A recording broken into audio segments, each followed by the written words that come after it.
ดรแห่งนี้สร้างสวยงามดีเมื่อแสงสุรีส่องมาเห็นเขาในนาอาลา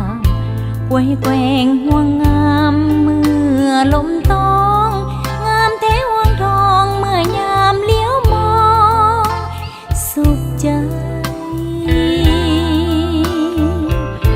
นกน้อยก็มาหาบอนที่เคยซอ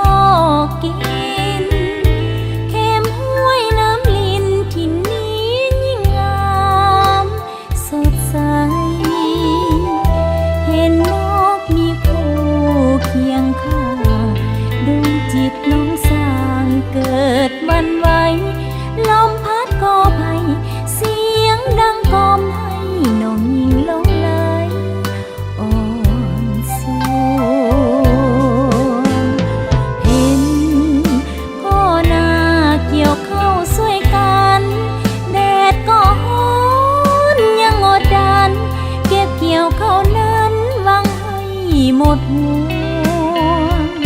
เลี้ยวไปแก้มป่าโอ้นั่นภากาบ้านอยู่เป็นพวงขอตาเว้นจะสิ้นดวงดอกไม้ทั้งปวงส่งกลิ่นหอมมาฟ้าคงเสกสรรปั้นแต่งบ้านนาแห่งนี้สร้างงามเนื้อที่ข้านี้จะผ่านละนาพอถึงเขาจะใกล้จากจำภาคนี้ไกลอะไรหาลาแล้วบ้านป่าข้านี้คิดว่าจะกลับคืนมาดังเค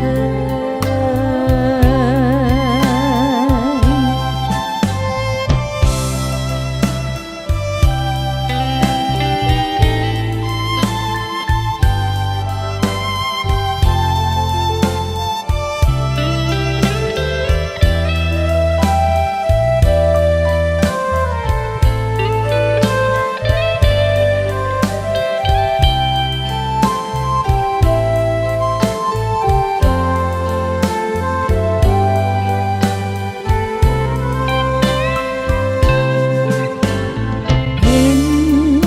พ่อนาเกี่ยวข้าวสวยกันแดดก็ร้อ